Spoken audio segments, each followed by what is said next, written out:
Hi, everybody. Hi. Welcome to Tish Talks Tech. My name is 𝗬𝗂𝗃𝗧𝗃, and today you will never guess. Well, some of you had guessed, and actually, I want to get on everybody. Actually, I know what you all are doing, and it's hilarious because you all are so shy. It's so funny. You come into the DM and you tell me who it is, and it's.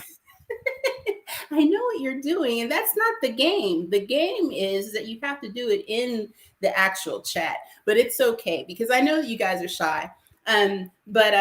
Hey, welcome to Tish Talks Tech.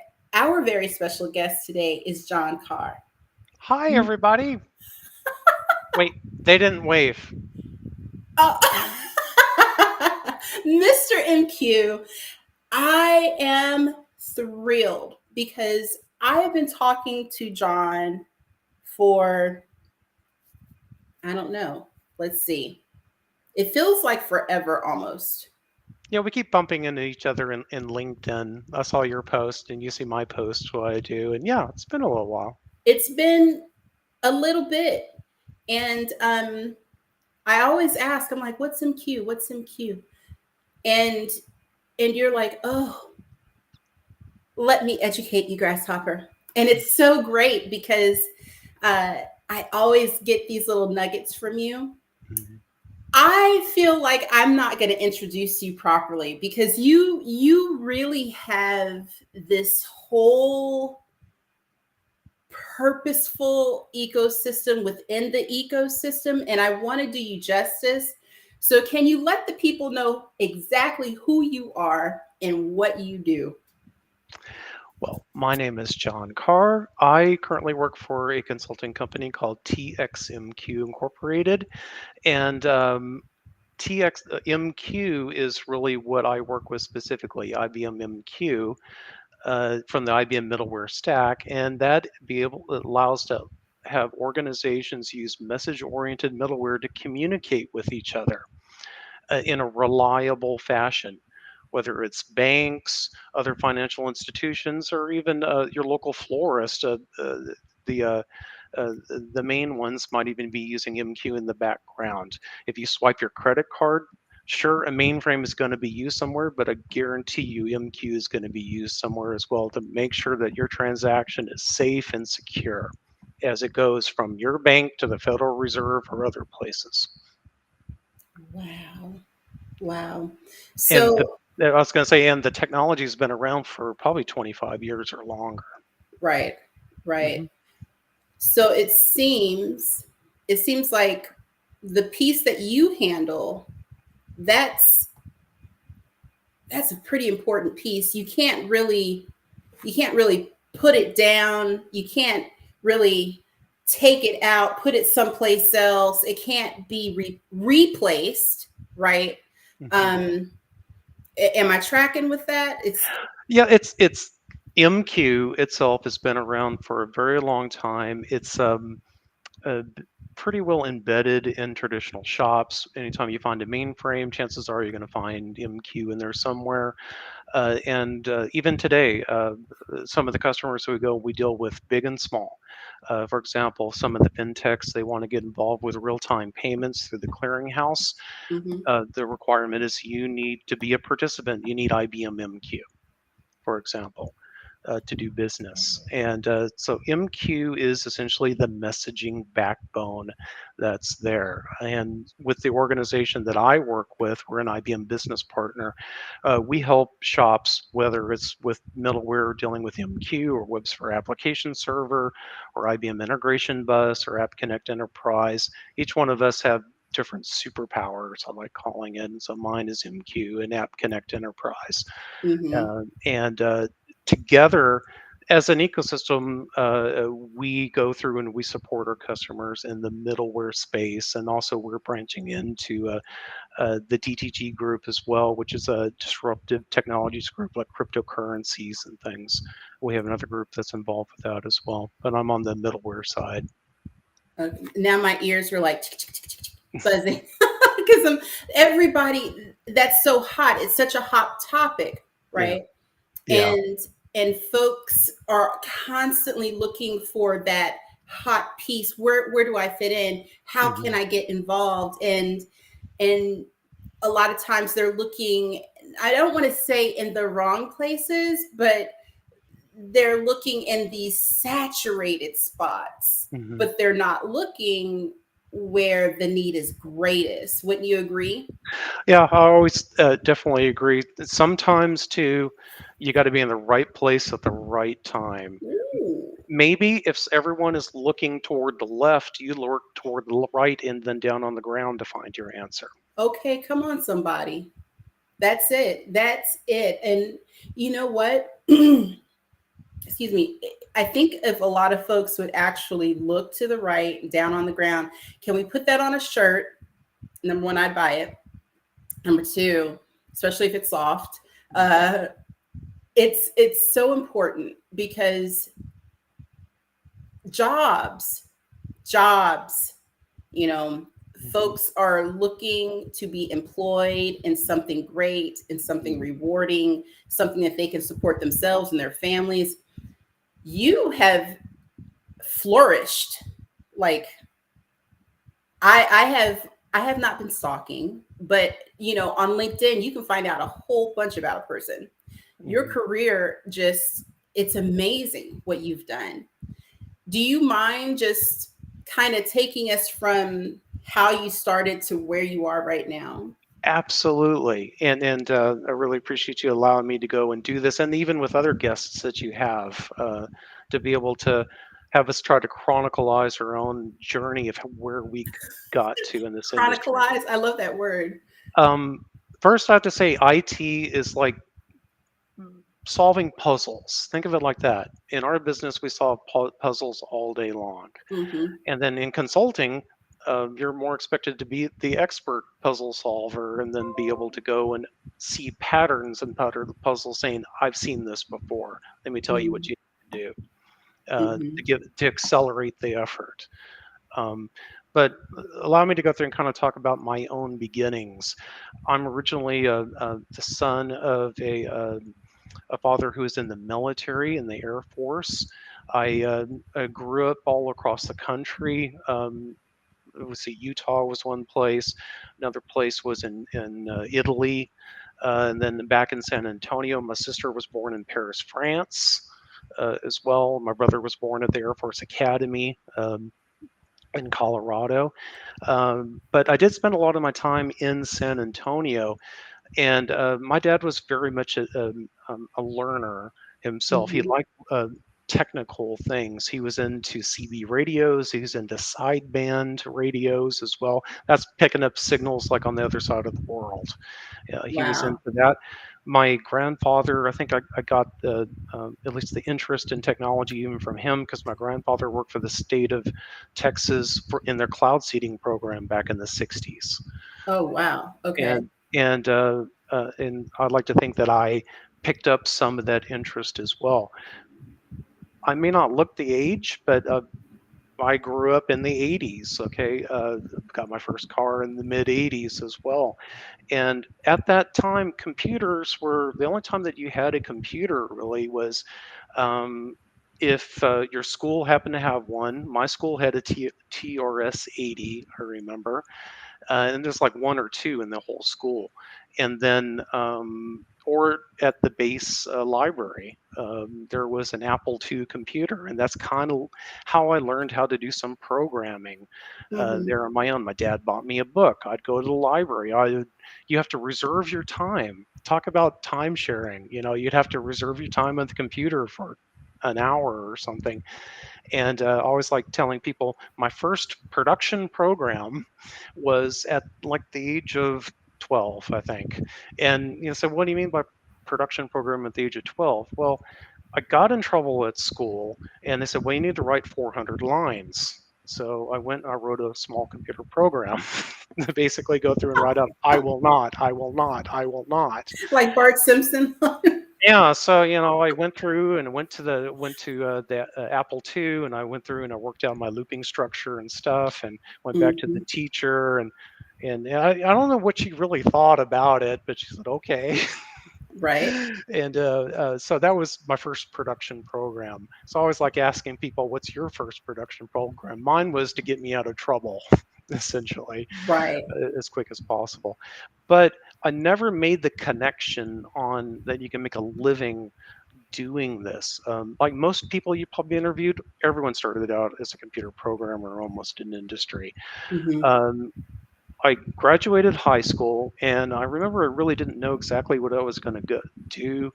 And I got involved with a junior college down there called San Antonio College. I ended up teaching down there for about 3.5 years, too, Hmm. many years later. At San Antonio College, at the time, they had probably one of the best mainframe programming associate degree programs that they had, I'd say, in the Southwest. I mean, we had like 2 semesters of COBOL. We had a semester of JCL, I remember. I had a semester of assembler programs, Fortran. There's a number of other classes, systems analysis and design, I remember. And the world was also different than in the 80s, where uh, a lot of employers would go through and say, well, you just have an associate degree. We want you to have a bachelor's degree. I Hmm. believe me, I heard that a lot. Still do. Hmm. And so here I was, I think I was 20 at the time. And I just got my associate degree, or just finishing my associate degree. And I finished assembler programming well. And I was saying, man, I'm glad I don't have to do this again. And there was Life said, hold my beer. yeah, because the story continues on that with assembler. And then what happened was about every other semester, a group from the IRS would come down from the Department of Treasury, and they'd be looking for people who wanted to do internships in the IRS. Was it from And San Antonio or from Austin? from no, this is from Washington D.C. Oh, wow. Okay. Yeah, so it was. I was very fortunate that here was a group that in the end said, okay, it's good, it's fine, you don't have your bachelor's degree at the time. Hmm. And I remember us going through some of these interviews. I mean, they were there for 2 or 3 days, and like I said, they showed up every couple of semesters looking for people to go up to Washington D.C. And Right. the person who interviewed me, he was running a mainframe assembler group out there in Washington D.C. They were the equivalent of business intelligence that you would write in assembler. It was reports for Congress, Social Security Administration, research for other organizations that needed it. So we were the business master file extracts group. After everything was posted that was done, we would go in with assembler programs and spin through things, taking 3 or 4 days finding certain things Hmm. for the business master file. And it was interesting work. I took the job for 6 months. First, I did it for 6 months. It's like an internship, and then they offered me the job after 6 months, and I did it for 2.5 years after that. So I lived in Washington D.C. At the time. It was right next to the White House, Arrow Rios Federal Building, Hmm. right on Pennsylvania Avenue. So yeah, I remember those days really well.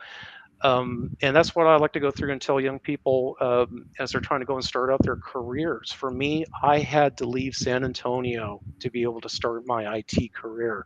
I had to take a job 1,600 miles away from everyone I knew. I knew nobody in Washington, D.C.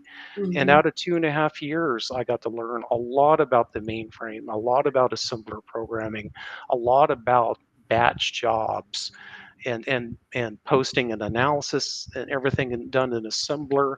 It was very exciting as well. And out of that, I was going to school part time as well at night. I was going to the University of Maryland because I knew I still needed to get my bachelor's degree. So if you can Hmm. imagine, you're coding assembler in the daytime, and then I'm taking C classes or C++ classes or something at night to be able to go through and work on the DEC-VAX or work on HPUX for my assignments there as well. So it was being very young in your career, you're hungry, you're Hmm. looking for more, you have a sense of urgency. In the end, that was the most important thing. I worked 7 days a week coding all the time, and I did that for many years because I definitely wanted to be more than what I was every day. That was Right. definitely the goal. So after the IRS, then I went through, and what made me leave the IRS more was I was looking for something different. I was looking, I had to say I was probably chasing the technology more. I wanted to work more with databases. Of course, mainframes are still big then. Mm-hmm. And so I ended up taking a job at a freight company back in Texas, and they were using IMS out there. Okay. And it was the first time I ever heard of IMS. This was 1993, the end of 93. And they were on a mainframe as well. They didn't have DB2. But I got to learn a lot about the freight industry. I got to learn about how freight bills worked. I got to understand more about hierarchical databases. That's what IMS is. Some people hear me tell the joke, you know what the first NoSQL database is? IMS. I tell people that. And other people challenge me saying, no, there's older data that IBM and others created. And I said, yeah, sure. But IMS is it. And I'm surprised IBM never tried to market IMS as an XML database exclusively when that was really big, maybe 10 years ago. But then I also got involved with something called EDI, electronic data interchange. And if your guests aren't familiar with what EDI is, it is a standardized format on how to be able to transmit records for a variety of industries, whether it's for your student grade reports, or financial transactions itself, or freight bills and freight invoices and acknowledgments, and that's what I dealt with. So it was really eye-opening. That was, again, working on the mainframe, working with what's called an EDI translator, doing some stuff in CICS and IMS on the back end as well. And then parts of it was also in OS2, I remember as well, for actually doing the transmitting of this data to our business partners, what they call value-added networks. It was all a bunch of phone banks that were running on OS2.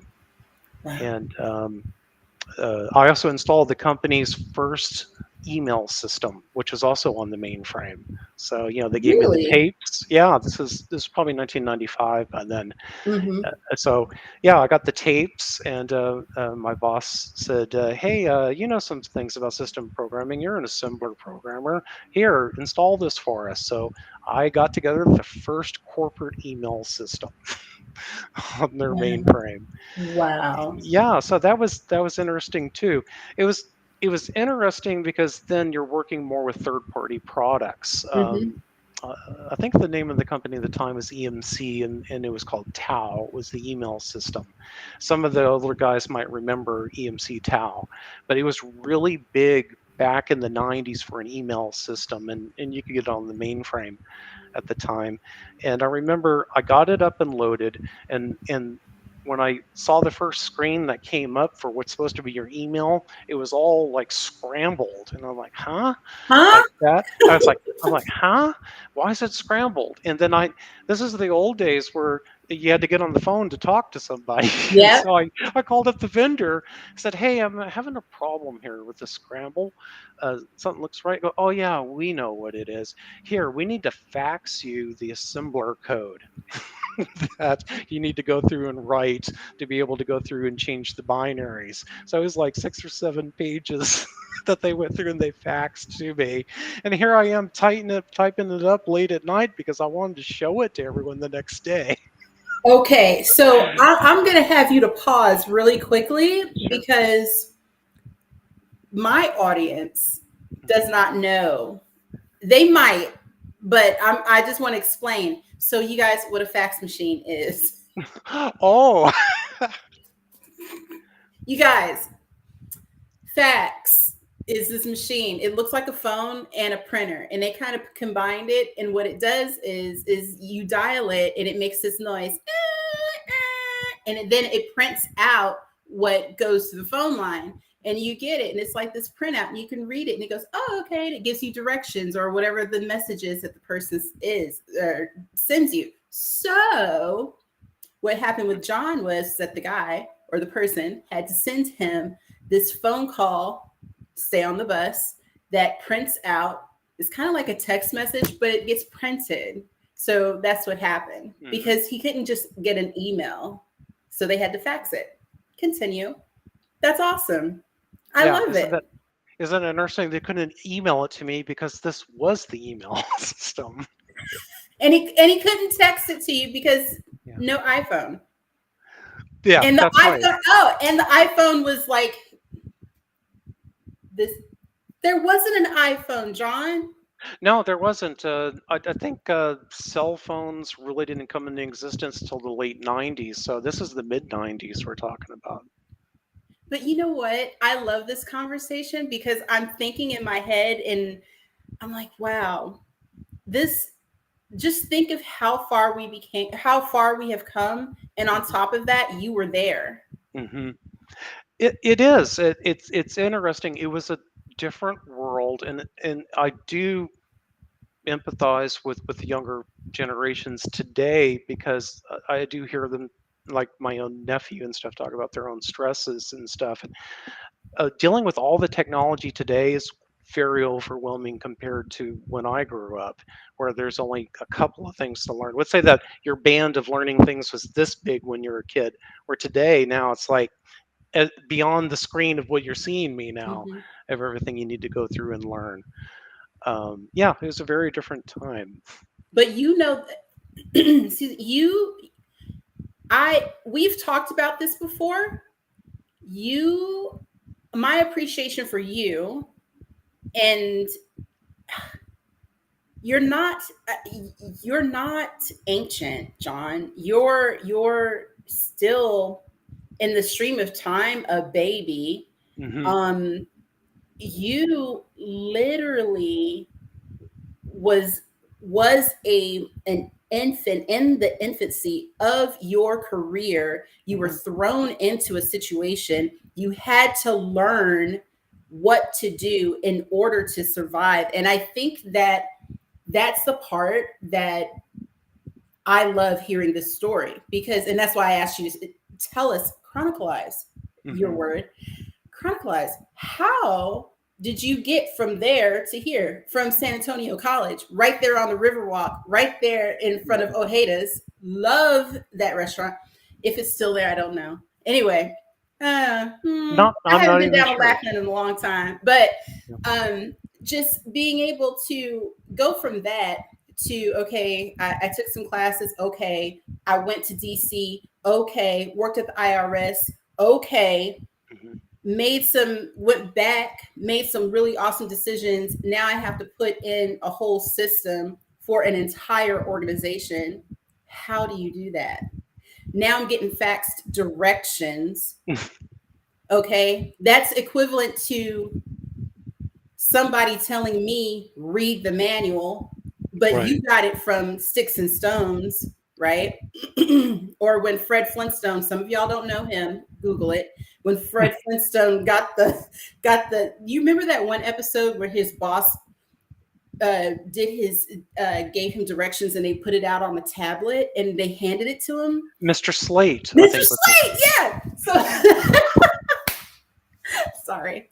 I told you I'm kind of nerdy like that. Anyway, but Mr. Slate gave him the tablet. It's the equivalent to that. So, but the cool thing is that you actually had these directions faxed to you, and you're putting in your very young mind, because you have not been outside that long.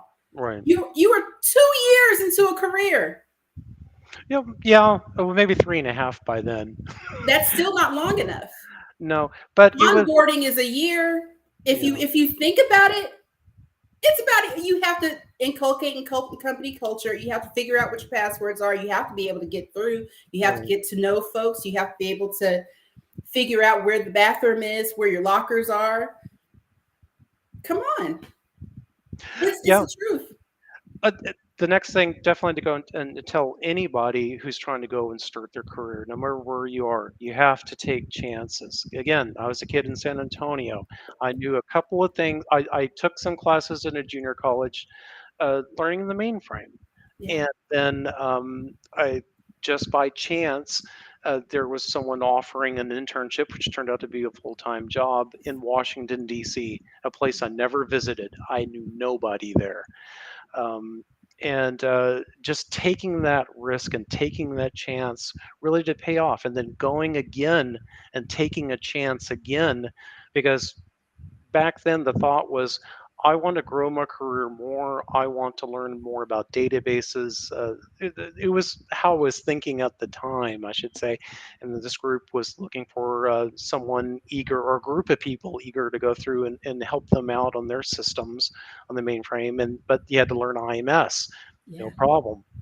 So again, you had the books, and I remember I even had audio cassettes, and they were from IBM. Even they said, "Here you go, if you want to go and learn about IMS." So I remember sitting in my apartment with the headphones on, going through the workbooks, learning about how to navigate an IMS database for going through and doing queries. Wow. This was How many notebooks did you go through? uh, I think it was one or two, and they're about this thick each, and there was Mhm. probably about 12 or 14 cassettes, and they Mhm. had IBM written all over them. It was really good material. And again, I took another chance going from that freight company to a retailer, and that actually led me back into San Antonio, uh, uh, where this time I wanted to go through and continue to grow my career. I wanted to be able to go and start doing some things a little bit different, learn things different as well. And they're using DB2 on the mainframe as well. In fact, they're using 𝗵𝗂𝗃𝗏, the email system as well. So it's funny in the interview, they're showing me, goes, "Oh yeah, I installed that. Here, let me show you a couple of things that I did." And they I go, love "Oh," that. and then I told them the story too about about with the fax and everything. Because, "Oh yeah, we had the same problem."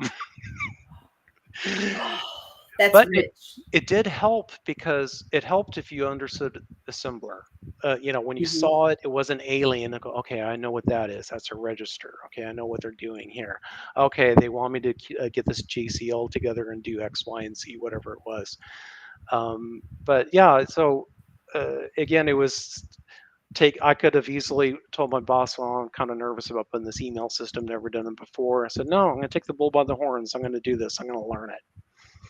Wow. And then you become the email administrator, as well as your other duties that you do. So that But becomes other duties as assigned, right? yeah, other duties, and that was fine. You definitely went and you learned more and understood more and become more of what I call a system programmer instead of just an application programmer. Right. So, Yeah. but Hmm. but I want to I need to know though. So when you went back to San Antonio,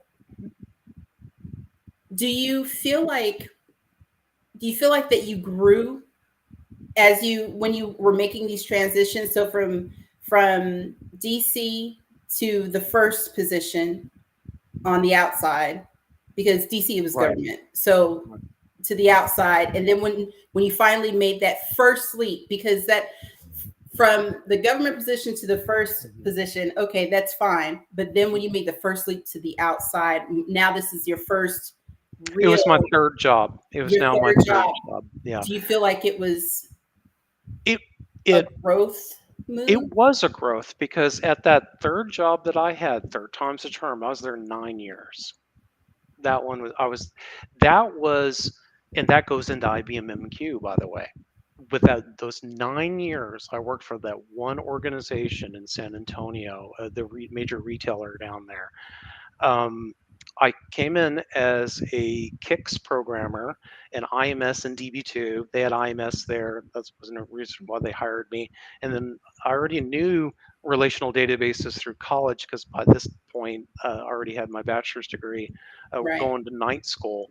I finished up my um, I finished up my bachelor's degree through correspondence at the time, which is literally where they mail you the books, you pay for the class, they mail you the books, you do it, you do a proctored exam somewhere, you pay for someone to proctor to take your midterm or final, you turn in your paperwork, and then you get a grade. That was before the age again of how you could be able to get your degree online today. Mm-hmm. So that's kind of, I went through, and I like telling these hard knock stories because that's definitely how I had to go through and grow from one level to the next. I knew I just couldn't stay still in one place, and that's why what led me back to San Antonio. I felt accomplished.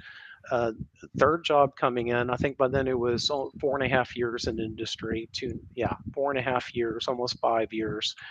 And within those 9 years, I started as, like I said, a mainframe programmer on CICS, DB2, IMS, working with their warehousing system and their transportation system. And then after the 2000s, after Y2K or somewhere around that time, I went through and I said, okay, I want to branch outside of the mainframe. I want to do something different, and this leads into the love your mainframe again. That everyone goes through and sees me do. When you do I something, love your hashtag, by the way. yeah, and it's like a bumper sticker. Anyone who ever sees me do it, that's exactly what I do. I treat it like a bumper sticker. Oh, I love this. Psh, love your mainframe again. Mm-hmm. And you got to remember, when you do something over and over, even though you do feel like you're growing, you look like your neighbor. You look at their yard and say, gosh, their grass looks a lot greener than mine. Mm-hmm. I want to try something different. And let me tell you, it was a struggle being able to go through and branch from COBOL to Java, from structured programming over to object-oriented programming. Let me tell you, it was a struggle. And again, it was taking a leap of faith. It wasn't just given to me. I had to go through some interviews internally in the company, but I'll never forget the person who accepted me for the position. He says, John, I'm going to let you know, there are other candidates that were definitely internally more qualified than you, but I liked you because you had a sense of urgency to your work. You had a sense of urgency where I knew you were going to do whatever it took to be able to learn something. Mm-hmm. And I think anyone who works with me realizes that too. And so that branched me from the mainframe into the Java world. And then I was writing Java Swing, which is front end programs essentially. And by the way, how I wrote these Java programs, it was using IBM. IBM's been with me my entire career. I went to an IBM crash course for a week to learn how to do Java up in Dallas at the time. We were using Visual Age Java, which is an IBM product. We even had, we bought an asset from IBM called Thin Client Framework, who a fellow who worked for IBM at the time, he and his team from Austin went and put together essentially a design pattern. It was an observer pattern on how to be able to go through and write your programs. It was very methodical, and I was very much bought into that. So IBM has always been entrenched in my career, even on the distributed side, I have to say. But then I got into Java. I did that for probably 3 years at the same company. And also at this time, then I started teaching part-time at San Antonio College Java as well. I was so much a fan of it, and I put in so much effort into it. Then I started teaching Intro to Java, or what they call Advanced Object-Oriented Programming at the time, and that was a learning experience as well. And again, it was, I knew some people at SAC. I wanted to give something back, and it just felt like a good match. Usually in colleges, they want you to have a master's or PhD. I just had my bachelor's degree, but again, I think it was because they could see that I had a plan or I had an idea, because the rest of the staff wasn't in 2001, I think it was. A lot of the staff wasn't very comfortable in Java, so I said, yeah, let me try, and so that, like, for the intro courses, I just teach them the basics of Java, and the advanced course, I got them involved with Eclipse, which is the IDE I'll never forget, there's a couple of students that managed to get a job right out of college by me teaching. And I remember I was Good one of feeling, them. right? Yeah, one of them said, "Do you mind if I use you for a referral?" And I remember this employer called me up and said, "Do you remember this student?" "Yes, I do." And I was sitting in my car talking to him, and I was describing some of the uh, labs that I'd have the students do or the projects that they do. So it makes you feel good when you go through and you help others in their career. Um, and then that leads into IBM MQ at the same company down in San Antonio where I worked for 9 years. Then they started a new group saying, "Hey," one of my colleagues is saying, "Hey, we got a new team that's forming. We're calling ourselves like the ESB group. I think they call themselves Enterprise Surface Bus Group." So, what's that? What's What's a that? bus? What's a bus? And I said, yeah, it's this thing called IBM MQ. And I said, what's that? you know, okay, this is interesting. Mm-hmm. And it was running on Sun Solaris. Oh, they also had MQ on the mainframe as well. We had to get that installed on the mainframe as well. But that was another transition, which I've been doing now for over 20 years, working with the product. And basically, for that company, it was the hub and spoke model with different businesses within the company, whether it was transportation, warehousing, financials, um, or even analysis, like for order inventory and stuff. A request would come in through MQ, through the enterprise service bus that we called it, which ran MQSI at the time, MQ system integrator. We basically would go and take that message, we would transform the message and enrich it and pass it on to someone else who could understand how to communicate in that format. So we were the universal translators. Someone come to you in French, you translate it and you pass it on to English to someone else. They send back a response and you translate it back into French. And that is what I like trying to describe the type of industry that we're in. Whether it's with IBM MQ or MQSI, which became IBM Integration Bus and App Connect Enterprise, is basically a way to have different systems that really aren't able to communicate with each other very well, where you're in the middle now, being able to transform this message while it's in flight to help them communicate and send back a response. So it's truly a mom. Yeah, message-oriented middleware, and I do like telling people too who don't understand it. I said it's a multi-billion-dollar industry that a lot of people don't even think much about as well. And through IBM MQ, and this is, you and I have had a lot of conversations about it where I tell other people, well, I'm trying to figure out what I want to do with my life, in IT. I said, learn IBM MQ. That's what I tell them. And for me, by me over 20 years working with this one product and then getting into consulting, and I worked for IBM for 6 years as well through my career. It's taken me to Europe twice. I got to work in Geneva, Switzerland. I got to go and I got to work in Norway. I got to work in Canada, all across the United States, helping companies big and small with their needs on being able to send messages, this message-oriented middleware, or the enterprise service bus. Nowadays, they call them more like microservices, on being able to go through and enrich and transform a message to connect these systems together. It's exciting, and it all goes back to my very first job as an assembler programmer. My first boss, the one who hired me out of college. I remember he told me, he said, "John, in this business, you'll probably never get rich and famous, but you're never going to go hungry." and that's why I like telling good. people. Yeah, I said, you're never going to go hungry, and that's true. That's how I feel too. Even with IBM MQ, you're never going to go hungry. You're always going to be challenged.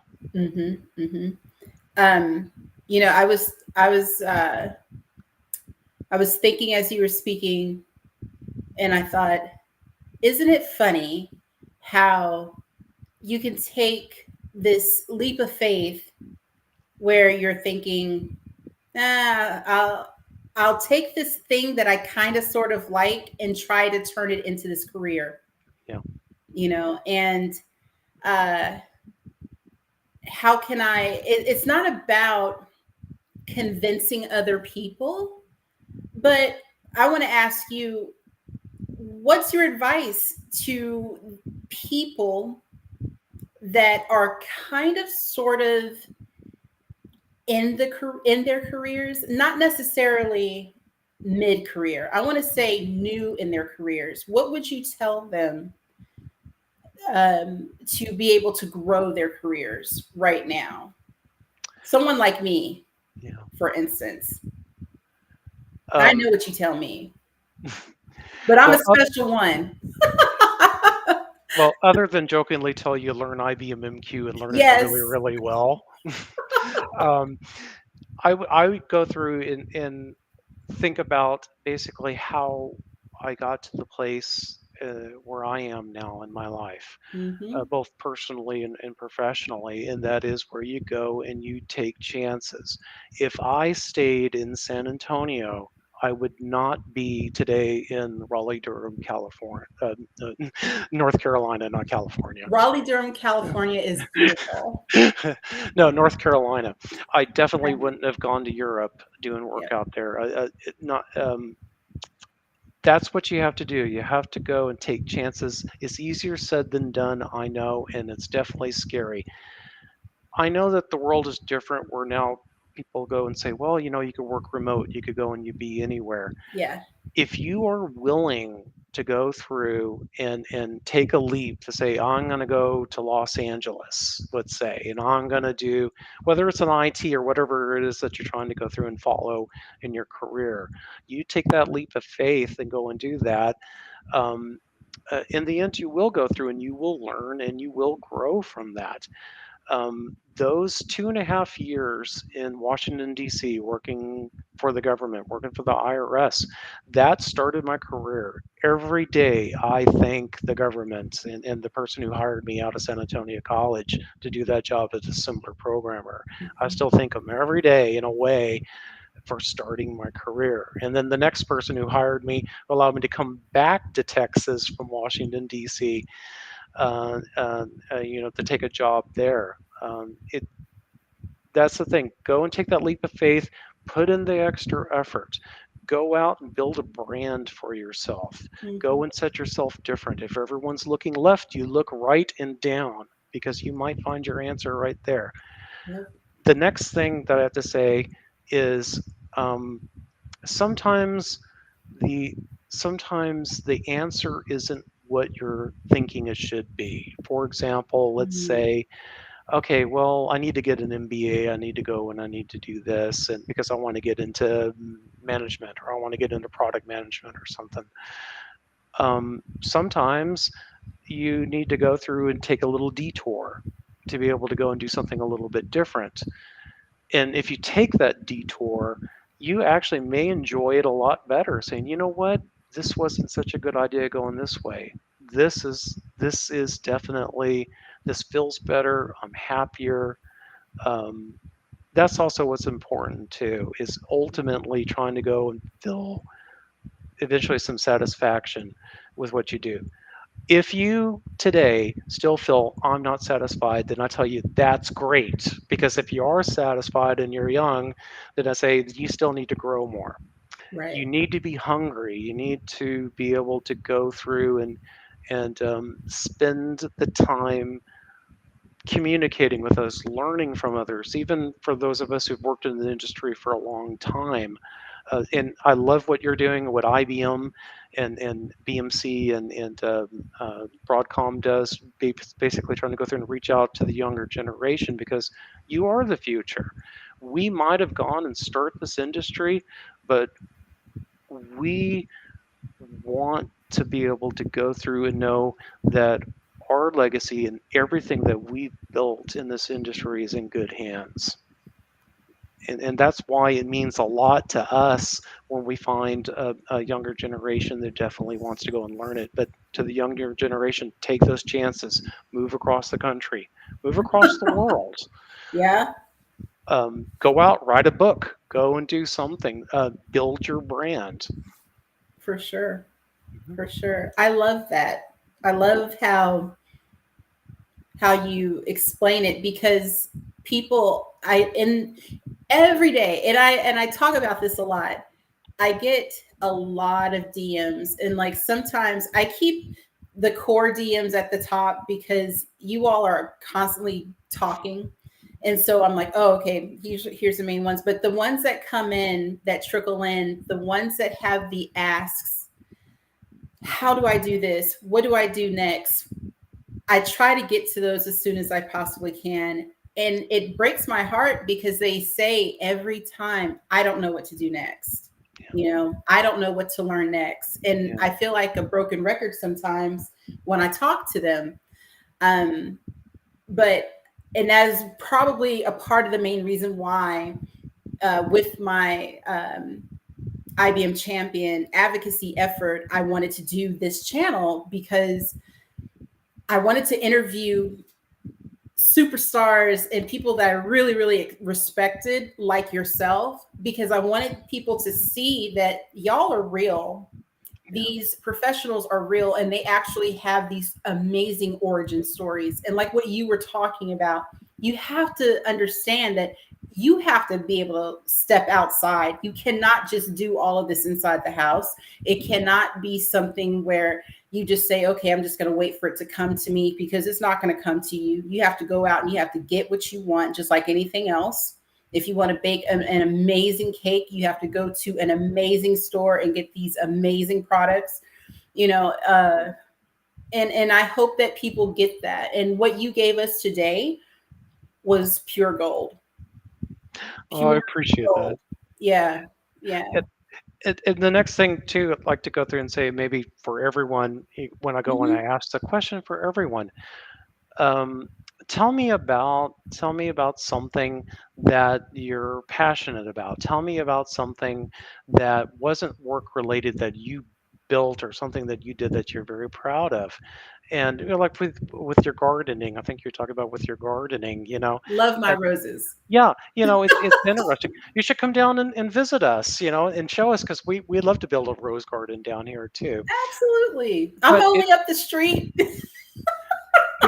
because when I interview people too, I like trying to go and learn about their passions as well, because it's fun when you're also able to go through and invest time to go and learn something that you've never done, to do Mm, something completely new. Like for you, you weren't born knowing anything about florals or gardening. You had to go out and learn it the yeah. hard way. You went and you read, you went and talked to other people, you learned by trial and error. Yeah. And even look at like for yourself today too, video editing, everything that you're going and doing.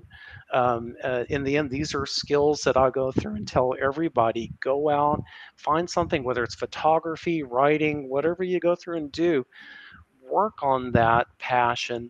Spend time on that too. It's always good doing something different as well, because what you learn there, you could bring back into your job. Like for Yeah. me too, with video editing and other things, it was a talent that I went through and was able to over time pick up, because I had a need for going and doing it, and because of that, if I need to go through and help someone put together a video, even for my own company, I could be able to go through and storyboard it out, saying, here is how I think it should be done. It should be no longer than 22 seconds, Right. or no longer than 18 seconds. And this is how you transition. And now Mhm. let's edit it together. That's right. That's right. And you have video that you've done. I saw a clip. Where did I see the clip? I think, where did I see that clip? Don't get Probably me in LinkedIn. lying. Probably in LinkedIn. Probably, yeah. It was beautiful. Oh yeah, it's I It looks do so professional. The videos I do for TXMQ as well, I help, we're small IBM business partner. Hmm. I like being able to go through and help out on the marketing side as well to help us grow. So I'll get an idea for a video and then I'll go through and I'll storyboard it out. I even get my wife involved. So the voiceover that you hear, that's 𝗕𝗫𝗀𝗃. That's her. That's her. That's her voice. So it's really cute. I'll tell her, okay, I'll say like, honey, I'm working on a concept for this, let's say, you Yeah. know, and for Node-RED, for example, or I even got one for App Connect Enterprise. And so I need you to read this because your voice is better than mine. And she says, oh, wait, what am I reading? It's very cute.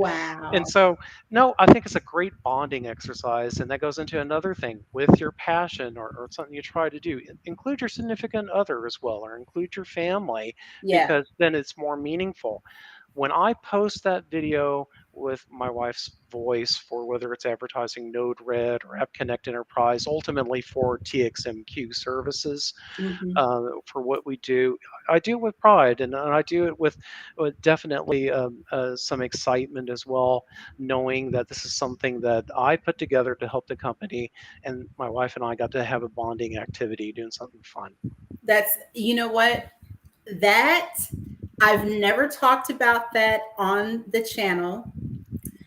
I want to dive into that really quickly. I'm only going to put my pinky toe in. Here's my hot take. When we allow for our family members to take part, that right there stops the entire conversation of you work too much and I never get to see you. Yes. It stops it. It stops it cold. You don't have to explain a thing. Can you help me with? And it stops it. I've Right. noticed it. So good for you. And I love her voice. Oh yeah, she's the best. The first time I met 𝗕𝗫𝗀𝗃, I thought that she was British. That was my first thought. And Yes. Yeah. she's very dignified, Distinctly. yeah, distinguished lady, Yeah.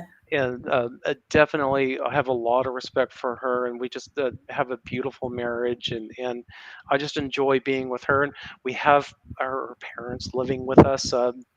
They came from Hyderabad. They always to come visit us. In fact, Hmm. they're in the next room. You see this painting behind me? I'm going to Hmm. make my mother-in-law embarrassed. She painted this.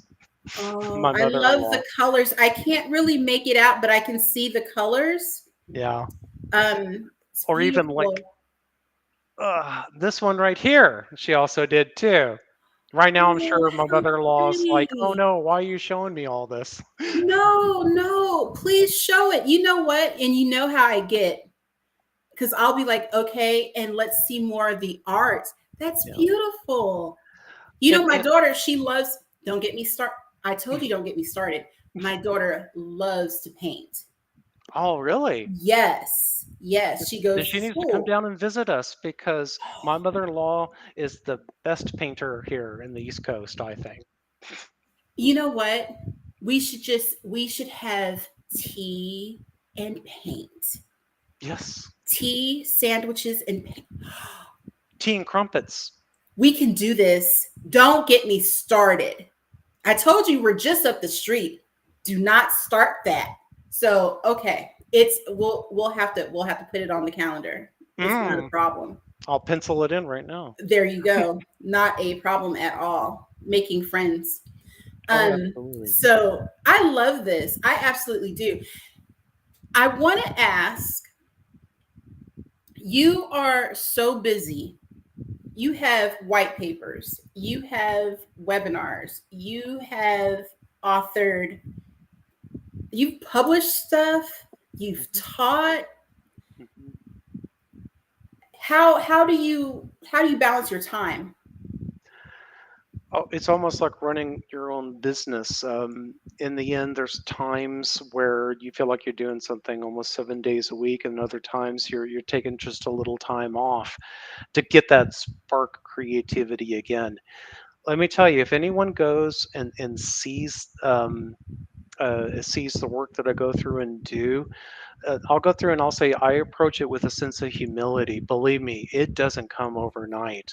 Some of these ideas that I have, like I'll bring up this one right here, with the videos and stuff. I didn't wake up on a Sunday morning and dream it up and have it done by noon on Sunday. I might have it in my head for maybe 2 or 3 months in the background. I might write out a couple of ideas, and then you go through and you put it together, do a couple of prototypes of it. It takes time. So you have little projects, just like I told you in the beginning. IT is like solving puzzles all day long. It's the Mhm. same thing. Well, you're working on a puzzle, and maybe things aren't the piece isn't fitting just right. So you kind of put that puzzle to the side. And we're in a world where sometimes you just can't put puzzles down. It's your job. You got to Yeah. solve another problem. Take this other puzzle and you'll work on it. And while you're working on this one or the next one, then you realize, oh, now I understand my problem in this other puzzle, and I'll go back and I can finish that one. So it's much like a lot of these little things, the white papers, the webinars, other things. It would be like little things that you work on, you chip away at it a little at a time. Back in San Antonio College, and I love San Antonio College as well. Shout out to San Antonio College, wherever you are, that In San started my career. Antonio. One of my professors there, who was a COBOL professor, Hmm. and he says, "How do you eat an elephant?" And I think I was like 19 at the time. He says, "One bite at a time." Mm-hmm. And just like your career, you're not going to get the answer immediately. You got to chip Right. away at it. And that's something too. You try something out, maybe that doesn't work out, and you go in a different direction. And maybe in the end, the other direction you go is a better idea. And believe me, for every whether it's a white paper or webinar or other things that I've done, for every one good polished one that you've seen, I guarantee you there's at least 10 others that I just ended up, for whatever reasons, feeling this one isn't going to work for me now, or it turned out to be more of a dead end for me. So it's trial and error. So you got a large waste basket of things that you throw away until you finally say, here's a good one. Mm-hmm. And Mm-hmm. it takes time. It does. It absolutely does. I I have a lot of things going on all the time, and I'm always saying, okay, I have to pencil this one in. And downstairs, I have where my office normally is. Mhm. I have to have this whiteboard, and I pencil everything in, and you can constantly see where everything's marked out. And my daughter comes through and she says, "Wasn't that there before?" I said, "Oh, it's done." And she's like, "Oh, we moved it to the next bucket." I say, "Yes, you're learning. You're learning the methods. It's so much fun." Tell me, John, Mhm. what is the secret sauce to getting things done for you in one sentence? The secret sauce to getting things done, like complete. I'd say inspiration and collaboration and determination. That's another T-shirt. Hmm. You need to be inspired. You need to collaborate with others. Collaboration is something, even if you're just a coder, just working on a problem by yourself, an individual contributor, you still need to collaborate. You're writing something for a reason. And Mm, then also determination to go through and finish it. mm, And remember, I did say earlier that for one thing that I might have published, there might be 10 other things that weren't successful. Well, that's part of the inspiration. Sometimes you got to transform it, or sometimes you realize, no, there's a good reason why I can't do this, or you could go and work on something else. But no matter what, always collaboration. You seek buy in from others too, from your work too. Seek buy in, because the more you do that, the more successful you'll be as well. Another boss that I have a lot of respect for in my career, the one that ended up um, getting me into his team because he felt that I would have been a better Java programmer, even though I didn't know it. He went through and he told me that, you know, what ends up hurting projects isn't the technology. In the end, it's the communication behind it and the collaboration. It says you could get sticks and stones together and do anything. Mm-hmm. You know, as long as you got a team together that everyone's bought in to it and collaborate together, you could accomplish anything. You could go to the moon. You could be able to go through and be able to build a system out. Mm-hmm. Mm-hmm. Because you can't do it by yourself. Nope. Nope. And it will take you, if you try, it will take you a very long time. Very long time. Yeah. I absolutely, positively appreciate your time. This has been probably one of my favorite origin stories to date. Love that you are a fellow Texan. I'm from the Fort Hood area. Okay, you're a Fort Hood. Yeah. Okay. So was your parents in the military, army? Both of them. Ah. Can you imagine? Yeah. That's a big area, Fort Hood. Huge. Yeah. Huge. So my dad was at Darnell. My mom worked at the specialty house. She cooked early in the mornings. So it was an experience. Medical side, culinary. It was just like, wow. Best of both worlds though, growing up in that house. But yeah. But this isn't about me. This is all about you. But I love what I learned about you today. And I love knowing your backstory, your origin story. Thank you. Yeah. You are so smart. Aw. You really are. You really are. And so much fun. So much fun. Sometimes I'll be honest with you, you never know what you're going to get when you go out again. And that's the whole moral, the whole theme of IT. You never know what you're going to get. Right.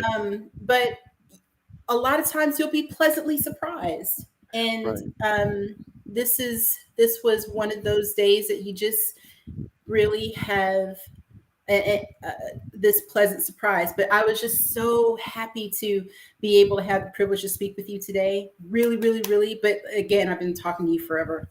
So I already knew that you were going to be an awesome interview.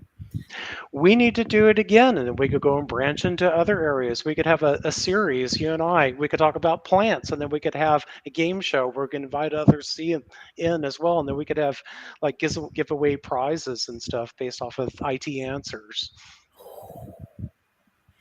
You know, we've been talking about games. See, now we're going to go over and I don't care. So I love games. I love them so much. My very favorite game is, okay, I've got two. I love Jeopardy. And I really like, oh my goodness, it just went out of my head. Monopoly? I like Monopoly, but what's the other one with Pat Sajak? He's about to retire. Oh. What is it? It used to be called Hangman. I can't remember. Oh, no. Is that Wheel of Fortune? Wheel of Fortune. Thank you. Oh, okay. So I like those things. I like puzzles. Yeah. So I really like that. And I used to play quiz games. I used to go and play quiz games a lot when I first moved to Baltimore. And then I just stopped because I got really busy. And when I was in Texas, I used to play 3 times a week. And then I had to stop because I was busy. But I very much so enjoy those types of things. So now you know. Oh, so nice. It's gardening and it's games. Maybe you need to make a gardening game. No, it won't work. It won't work because the garden in my rose garden, it requires the the portable box, the portable speaker, and that I play my Vivaldi because he's my favorite composer. So I usually play, and he was Metallica of the day. So I play my Vivaldi, and that. But on my quiz games, I just love the quiz games, and that's just anyway. But yeah, we would have to do something like that. That would That'd be be so so much much fun. See, but the game show could be more, aligned in our industries where we'll go through and we'll ask like a KICS question or an IMS question or just, something fun or simple or something like a USS question or something Unix Oh, and system. it's got to be old school stuff. Oh yeah, or something like something entertaining or ZOS Connect or MQ, something Yeah, entertaining like that. that would be awesome. And then I could, with the other person that's in, then I could be the one that could go through and basically give them like a wrong answer, just try to throw them off I'm totally in, because I want to win the prize. and create the game and win the. Yeah. No, I wouldn't do No, you know what? You let me know. I will create time. I will create an extra hour to work on that with you. Oh, absolutely. I promise. That would be so much fun. You let me know and it will happen. So with the last maybe 30 seconds we have, I definitely want to go through and say to others who are out in the industry as long as I have been, please, I encourage you to go on to Letitia's show here. She's a great host. Talk about your career. Talk about what got you into IT, because it is something that in the end you want to be able to go through and share with others, especially with people who want to go and get into this business. So I encourage you to go through it and do that, guys, or reach out to me too out at LinkedIn. Yeah, absolutely. Thank you so much for that, John. So before we end the stream, is there anyone that you would like to thank or shout out?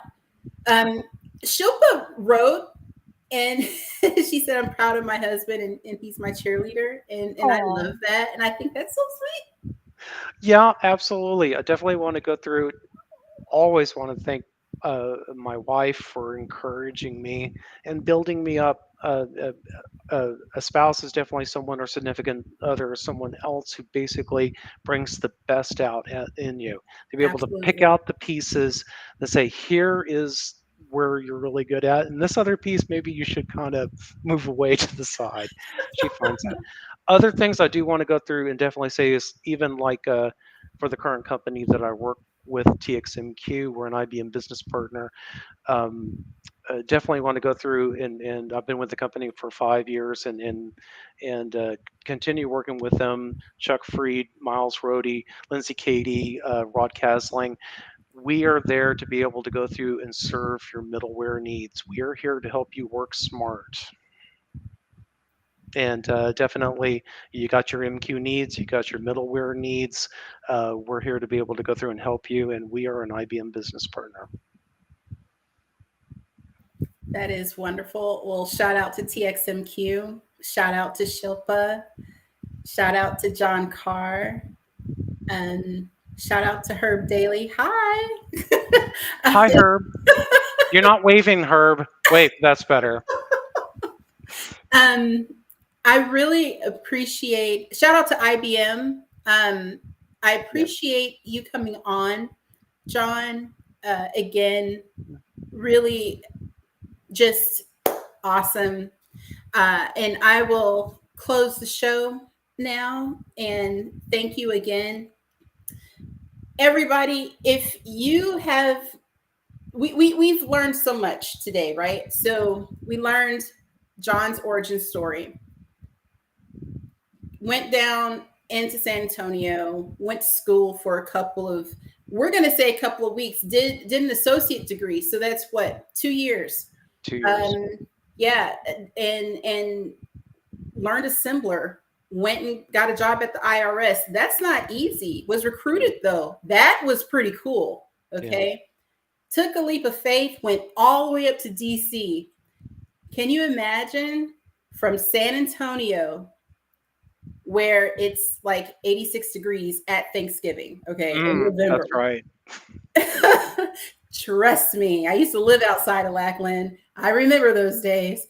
All the way up to DC, worked in DC, went back down to Texas, okay, did another transition, got another job, started growing his career. Worked for IBM. I worked for IBM too. Worked for IBM, made these transitions, was still very, very young in his career, and was faxed directions. Remember, we talked about what faxing was. It's a text message that prints out, okay, from a phone, basically. Looked at those directions, had to set up his system, went ahead, got another, grew his career again, kept growing the career, kept thinking about what's next, kept making hi Herb kept making choices, kept stepping outside. Remember, I keep telling everybody, you got to go outside. We are outside. We are out. We're not going to stay in the house. Not this summer, not in the fall. We're not going to do it in the wintertime. It's cold outside. It's going to be great. We're going to put on a coat. We're going to go outside. You have to go outside. You have to make some choices, and we're going to make some decisions that are going to affect how we are moving. We're going to be intentional, and we are going to make these decisions. These are decisions that are going to broaden your career, enrich your career.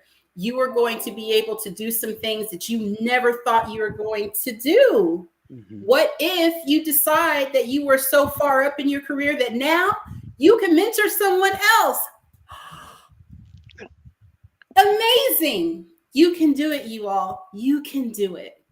Life is about empowerment, and you are empowered to be able to make changes in your life to transform who you are. Ooh.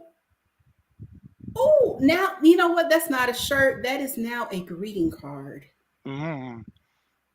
We can use that one. We can use that one. We can put that. That can be on a Tech Tip Tuesday, and I can say John Carr at the bottom. Oh, I know. That's how I feel. And love your mainframe again. Yes, hashtag. Well, you can't put the hashtag in the card, but you can put it on the scripting. So there you go. But yeah, you guys have been wonderful. Thank you so much for joining us. We do this every Sunday. We didn't do it last week because it was Father's Day, but yeah, we do this every Sunday around 12-ish EDT. And thank you so much. Thanks, John. Thanks, Texas. Or I say Texas, TXMQ. And thank you, everybody. Thanks, IBM, everybody. Have a great Sunday. Talk to you soon. Bye. Bye. Be safe. Be safe.